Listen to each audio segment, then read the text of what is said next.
Hey guys, what's up? This is Mad Mike, and I just want to talk about something that we learned is going to be happening during spring break at Six Flags Over Texas. They are introducing something called Scream Break, which is an after hours event. And not much is known about this new venture other than the fact that it's basically Fright Fest in March to give you a little taste of Halloween or the festivities thereof. And basically, there's going to be zombies and haunted houses and I don't know what else at this Scream Break at Six Flags Over Texas. Jeffrey Siebert, the president of Fiesta Texas, gave a little information about his, like they were going to have two haunted houses open, and some of the zombies would be roaming around.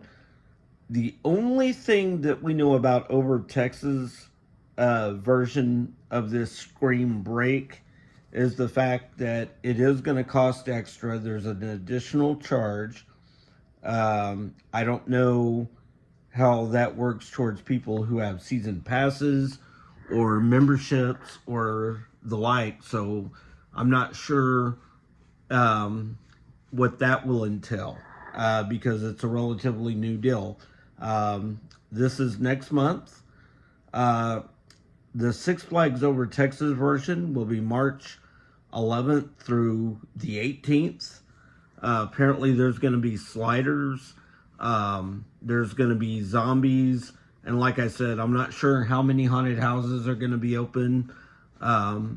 If Six Flags is doing the haunted houses during the Scream Break, I'm not sure about that. We do know that at Fiesta Texas, I think it's Slaughterhouse 6, and there's one other one. I can't remember what the other one is.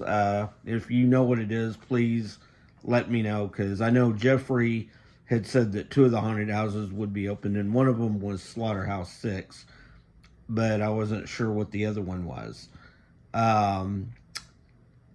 So if you are into Halloween or Fright Fest, you may want to check this event out. However, if you have small children, you may want to stay away from this event. And also, I'm going to remind you too that there's going to be scare actors at these events, at this Scream Break event. So there are going to be scare actors walking around the park. Once the park is closed to the public, if you have a special ticket for the Scream Break, then you can get in. I'm guessing they're going to do something for people with memberships and passes, but I'm not sure.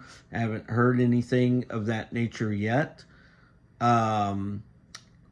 So not only are you getting spring break with the summer, with the kind of summer vibes, because spring break is like an early summer celebration, but in March. So you're getting spring break and you're getting Fright Fest, or a little taste of Fright Fest at the end of the night when everybody else goes home, which makes it that more spookier. And, you know, I've always loved Fright Fest. It's always been one of my favorite festivals at Six Flags. I have seen people act really immature and attack the scare actors.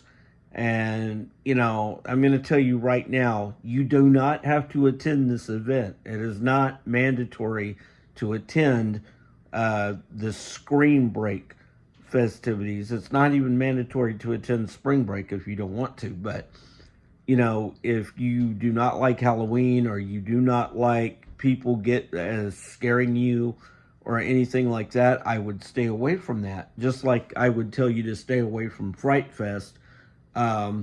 If you're prone to seizures, you know, they use a lot of strobe lights during Fright Fest.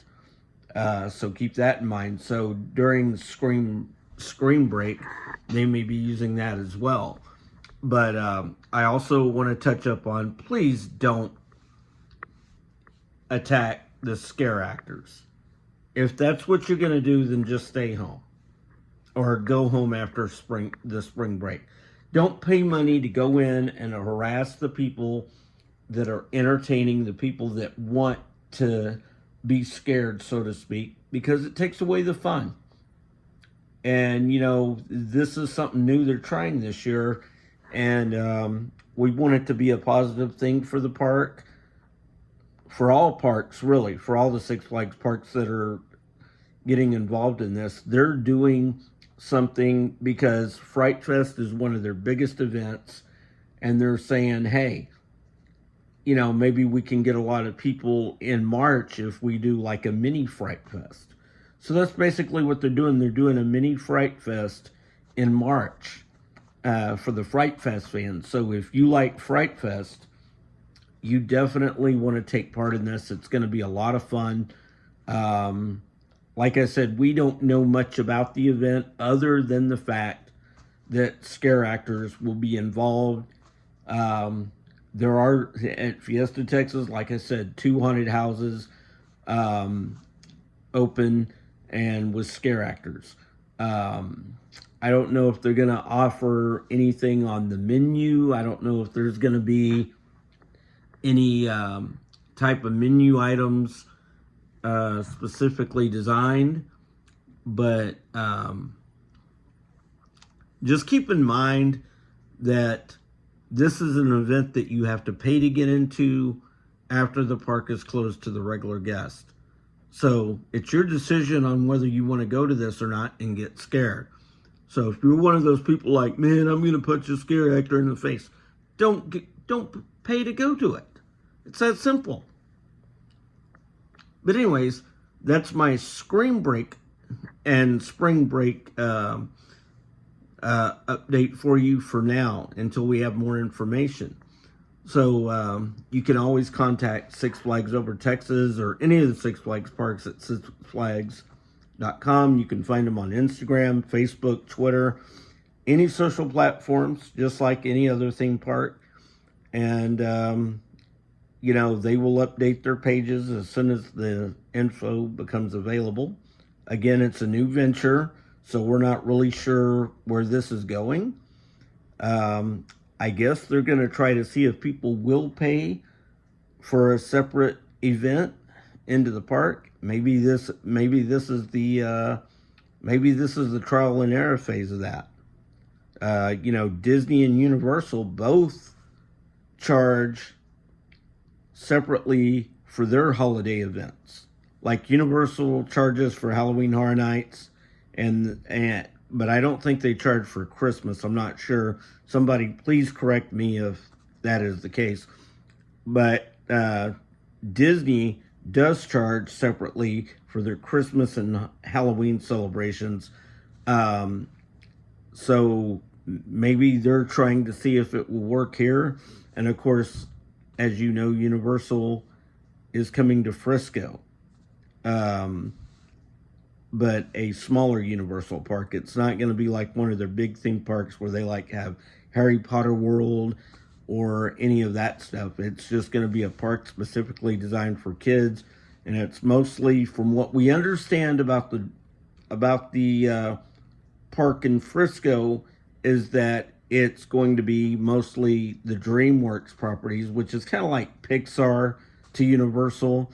That's where they make Shrek, Kung Fu Panda, Sing, Despicable Me. We might see that, Trolls, and stuff like that. So, it's going to be a whole park catered to the DreamWorks collection of characters rather than big movie franchises like The Mummy and all that. We think there's going to be a Jurassic Park ride there because there is on Netflix a Jurassic Park show for kids, and I forgot what the name of it is. But it's geared towards children, whereas the movies were kind of had that scary, intense moment for adults, but was still a good family film in a weird kind of way. So that's all we know for that. Anyways, folks, that's my update. If you like what you heard, And you want to see more, keep in mind we're still waiting for the opening date of Aquaman Power Wave. We know it's going to be this year. We do know that. And of course, when we were last at the park, we saw that, yes, Pirates of Spelunker's Cave is coming back. But the only problem I have with it coming back is I'm afraid if it floods again, they might have to shut it down permanently, and the facade and all that will get demolished. And, we don't want that, but it could very well happen if it floods again, because that area is bad when it floods. I used to work out there, and when it rained, there were certain areas of the park that would flood more than others, and you had to walk through the water, and it was terrible. The water came up to like your legs a little bit, above your feet. So hopefully that won't happen. But anyways, guys, this is Mad Mike, and I'll see you in the next video.